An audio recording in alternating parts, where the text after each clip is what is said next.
Welcome to the Morning Update. I'm Erin Ramsey. Safety concerns over the AstraZeneca vaccine have forced major changes to Australia's immunisation program. Health experts now recommend people under the age of 50 receive the Pfizer vaccine.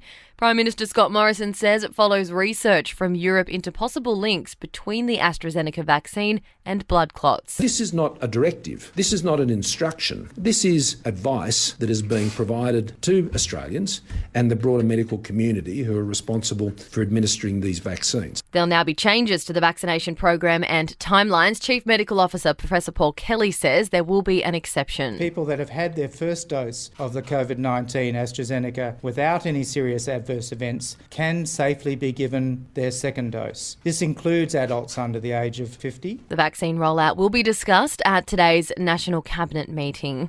The legal sector has welcomed judges and politicians being subject to the Sex Discrimination Act for the first time. It follows the federal government's decision to adopt all 55 recommendations of the Respect at Work report.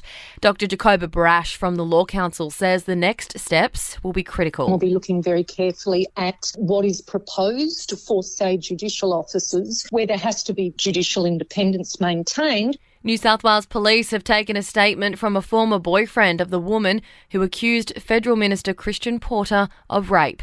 James Hook, who's known the accuser and Mr Porter for decades, met detectives twice last month.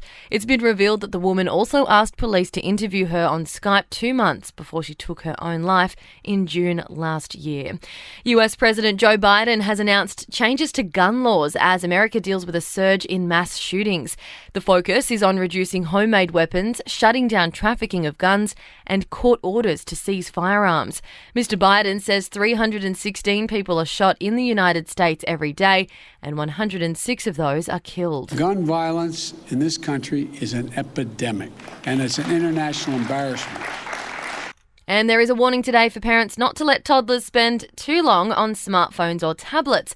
Researchers at Deakin University say they're worse than television when it comes to impacting the development of mental and social skills. To sport, South Sydney has moved to second on the NRL ladder after beating Brisbane 35-6 at Stadium Australia. Adam Reynolds scored a try and kicked a 2-point field goal. Tonight, the Warriors play Manly in Gosford, Penrith at home to Canberra. In AFL, Sydney remains undefeated after hanging on to beat Essendon 83-80 at the SCG. Tonight, Port Adelaide plays Richmond.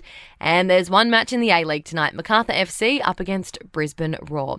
In entertainment news, disgraced cyclist Lance Armstrong's son has been arrested in Texas on a sexual assault charge. Luke Armstrong is accused of assaulting the girl in 2018 when he was 18 years old. Camila Mendes has opened up about her struggles with filming Riverdale during the pandemic. The actress said she had panic attacks and a breakdown, finding it hard to be on set away from her loved ones. And rare footage of the Queen has been made available for a new doco marking her 95th birthday.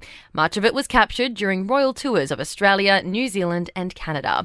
That's the latest from the Nova podcast team. We'll see you this afternoon for another episode of The Update.